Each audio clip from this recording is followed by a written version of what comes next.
Kalau misalnya dikatakan melanggar itu misalnya social distancing, kalau kita pakai perspektif itu kejahatan ya, melanggar prokes, bahwa menjaga jarak tidak 1 meter itu kejahatan, maka setiap sholat Jumat itu tidak bisa menjaga social distancing. Kalau itu kejahatan, maka hukumlah mereka semua, bawalah mereka semua ke pengadilan. Maka tiap hari kita akan menyaksikan bahwa pengadilan penuh dengan orang yang sholat Jumat yang tidak bisa menjaga jaraknya karena tidak ada tempat untuk itu, sementara mereka butuh beribadah, terutama pada bulan puasa ini.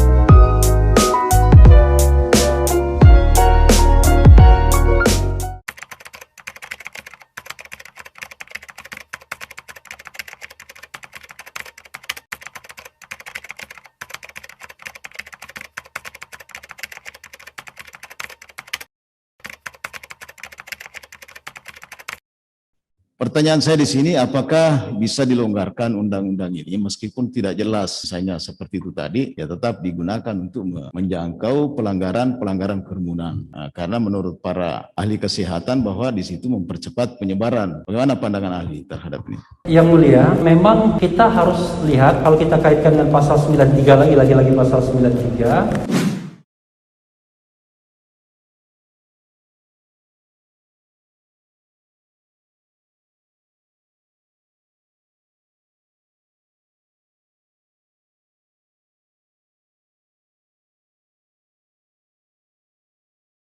Pasal 93 itu memang klausa merupakan berisi ketentuan sanksi pidana. Tapi ahli tetap pada proposal semula bahwa harusnya itu menjadi ultimum remedium. Kalau misalnya pelanggar itu benar-benar bandel, nggak bisa diomongin, sudah diomongin, langgar lagi. Atau bahkan dengan kekuatannya dia menghalang-halangi. Maka barangkali pasal 93 itu justified untuk dikenakan. Tapi begitu kita mengenakan pasal 93, kita jangan sewenang-wenang juga. Karena pasal 93 itu mengandung kausalitas. Harus dibuktikan secara material bahwa perbuatan itu memunculkan kedaruratan kesehatan masyarakat. Jadi kedaruratan kesehatan masyarakat yang diakibatkan oleh perbuatan mereka yang menghalangi dan mereka yang tidak patuh tersebut. Nah, pertanyaannya adalah kita harus punya sebuah bukti, proof yang cukup untuk mengatakan bahwa perbuatan itu sudah memunculkan kedaruratan kesehatan masyarakat. Karena ini hukum pidana, nggak bisa hipotesa. Harus ada proof bukti bahwa itu sudah menyebabkan kedaruratan kesehatan masyarakat. Sekarang pertanyaannya adalah indikatornya apa untuk dikatakan kedaruratan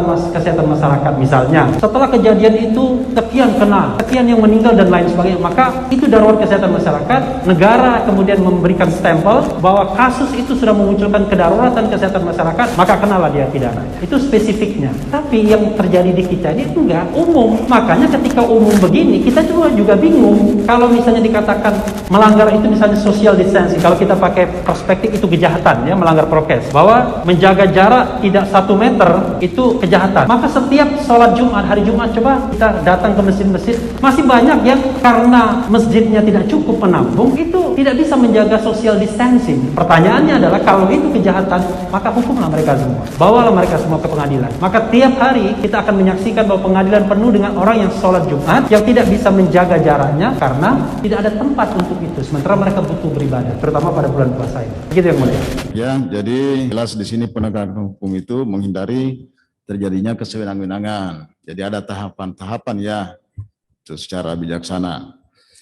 Kemudian mengenai tadi persamaan kedudukan di depan hukum, equality before the law, dikaitkan dengan fungsi hukum sebagai tool of law sosial politik, pertahankan kekuasaan pemerintahan ini. Itu kan butuh hukum juga. Bagaimana, apa kriterianya? Di kadang ada satu kasus tidak diproses oleh kejaksaan karena jaksa juga punya hak mendeponir perkara, tidak memproses yang kembali untuk kepentingan pemerintahan atau negara, mungkin ahli yang lebih tahu lah gimana itu ya. Pertanyaan saya di sini, apa kriteria-kriterianya yang bisa diterapkan itu untuk bisa mengesampingkan perkara?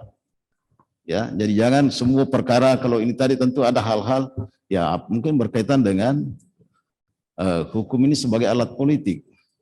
Ya, Gimana Pak? Iya, memang tidak setiap pelanggaran diperlakukan secara sama. Tapi kalau kita bicara tentang itu faktanya. Tetapi kalau kita bicara tentang keadilan, maka adil itu adalah kondisi yang sama harus diterapkan secara sama. Kondisi yang berbeda harus ditetapkan secara berbeda pula. Nah, pertanyaannya adalah kita akan mengatakan, oh kondisinya tidak sama karena satu kepala negara, satu warga negara biasa. Misalnya begitu. Tapi bagaimana kalau sesama warga negara biasa? Kan sama kondisinya. Kenapa tidak diterapkan peraturan hukum yang sama? Karena itu menurut saya, karena saya bicara tentang hukum, ya saya mengatakan susah memang untuk mengatakan bahwa ini adalah murni soal pendekatan hukum, itu saja yang mulia. Dan kita semua sudah tahu rasanya itu. Baik, cukup ya. Saya kira sudah cukup. Ada yang disampaikan ahli? Tidak sempat ditanya, silakan.